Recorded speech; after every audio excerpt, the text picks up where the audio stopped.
What's up, guys? I'm LAJ. And this is Young Peter here. Legendary Sports. So, Young Peter, what do you have on the table today? You know what? I'm glad you asked. We have now what we feel is going to be that 1 through 8 on the East and West. We talked about it in a previous video. And this is it.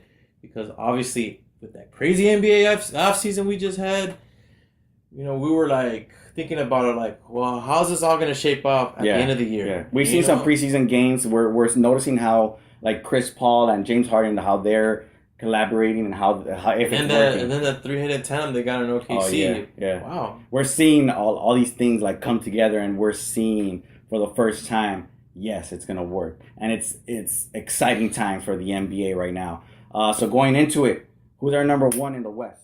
Well, my pick and ours basically. We agreed on this one because you know what, we were just like we know you guys are tired. We thought about it, and it's like, well, who really can overtake them? They've been for the last 4 years at this point. Yeah, I think so. Yeah. It's the Golden State Warriors. Yeah, I mean, we know you're tired of it, so we're not even going to elaborate on what they got and who they are and none of that. We're going on to number 2. So fast forward. Anyways, we're gonna go with number 2? Houston Rockets as my number 2 pick. I feel with that addition of Chris Paul with James Harden in the backcourt, it's gonna be lethal. Because I mean, Chris, you gotta understand. I saw him live on so many occasions. The man still has a deadly mid-range jumper. And the man can pass. Now, instead of Clint Capella, instead of DeAndre Jordan, you now have Clint Capella. Yeah, of course, his defense is just on top notch. Lockdown. But, now you have him with James Harden and now with Clint Capella. Clint Capella, you're going to be looking like a superstar against this guy. Yeah. I mean, James Harden made him look like a superstar already. With two superstars. Oh, God. I mean, you already got a lot of great pieces in over there in Houston, so it's gonna look good. It's just up to D'Antoni if he could he could run the right system there. Hopefully it could. My number 2 is completely different. I wouldn't have put him here number 2 if it wasn't for Carmelo Anthony, and that's the Oklahoma City Thunder. If Carmelo Anthony isn't with OKC, they're not my number 2. But Westbrook, Carmelo, Paul George, Steven Adams, and all the great pieces that they already had. I mean, Russell Westbrook won the MVP with the assists, the triple-double, averaging the triple-double I think he had a year that a lot of NBA players themselves would just be like, whoa, because they were just geeking over all of that. Yeah, I mean, he got that Supermax contract of $205 million. And well-deserved, by the way. Definitely. So, given the fact that he now has to take less shots and less points for him, he's not going to have any problem dishing it out because now his assists are going to go up. And he has the pieces to depend on to score at will at any given time. So it's going to look good for them. It's funny, he loses Kevin Durant just a few years ago. Yeah. And now he gains Paul George and Carmelo Anthony. I don't even think in his dreams he would have thought that he'd have 2 top 15 players in the league playing for the Oklahoma City Thunder. Despite what ESPN's stupid as... Yeah, I don't know how you disrespect Carmelo saying he's like the top 50, and I'm like, I think he's 60. I think he's 60. 60? What the f***? Like, that was stupid as fuck. I don't understand. Like, their metrics is some f***ed up shit right there. Yeah, no. Because, Melo ain't no top 60 at all. Yeah, no. Number 3. My number 3 has to be the San Antonio Spurs because, of course. Of course they are. It's the Spurs. They just do it. They don't die. They're like Nike. They just do it. Yeah, they don't die at all. They don't die. They always Pop just finds these guys. I mean, shout out to their scouting department because these guys find people from overseas that do work. They're probably at 7-Eleven right now, just looking at somebody. Hey, you. Yeah, and then they'll turn them into something. Elite player. And even with Manu and Tony already getting up there in age, and Tim already gone. Yeah. Tim's already enjoying. Paul Gasol, though. Yeah, they still got Paul Gasol. Paul Gasol still, but they're able to find a way. They still find a way.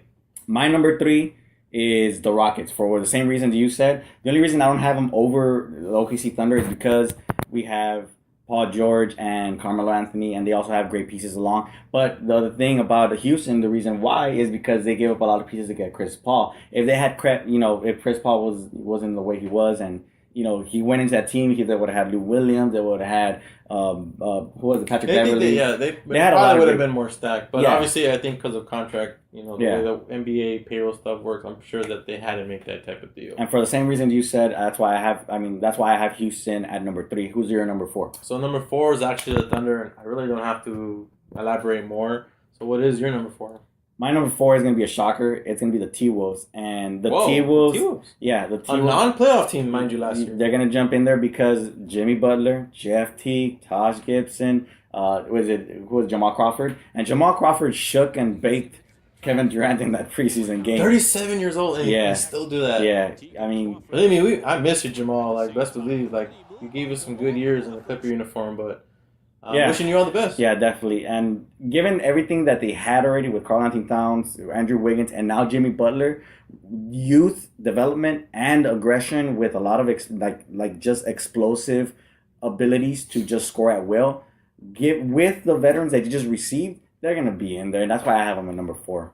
Yeah, they're my number 5. I mean, don't need to really elaborate more. Just, I mean, the fact that they got Jimmy Butler for practically nothing. Yeah, I mean, now you got another big 3, but this is a big 3 now with some veteran leadership that they sorely needed.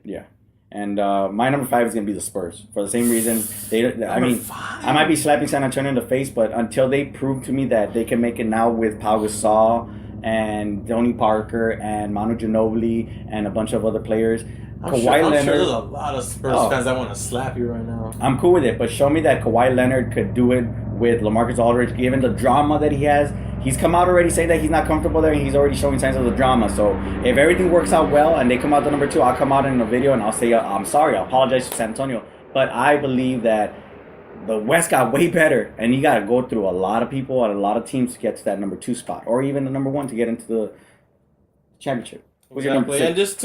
And just to round that off with my 6, 7, and 8, I got my Clippers. I mean, again, we lost Chris, we lost Jamal, we lost JJ, we lost you a gained lot of a key lot. pieces, but we gained back and we actually got younger in that trade. Mhm. So best believe, and with Gallinari and Milos is having a crazy preseason where a lot of people were like, "Well, will this game translate overseas?" I mean, and it has. I mean, obviously he's gonna be in highlights for the rest of the year. I mean, Milos.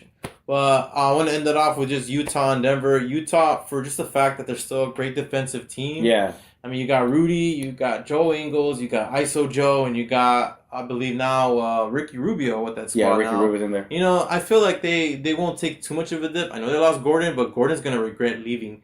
And, of course, I picked Denver. And you know what? I really can't elaborate more with Denver. I just feel like with their offensive, with Gary Harris and Jokic and Wilson Chandler and those guys they have in Denver, I feel like they can get that AC. They could, definitely. I mean, I'm agree with you on number 6, the Clippers. They got better with giving up Chris Paul. I mean, not to throw shade at Chris Paul, you're great, but, you know, it's great. I appreciate that.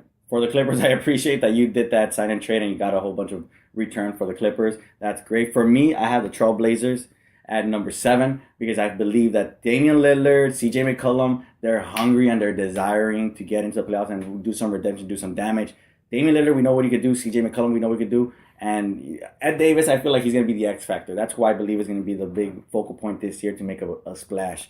And my number 8 is going to be the Pelicans.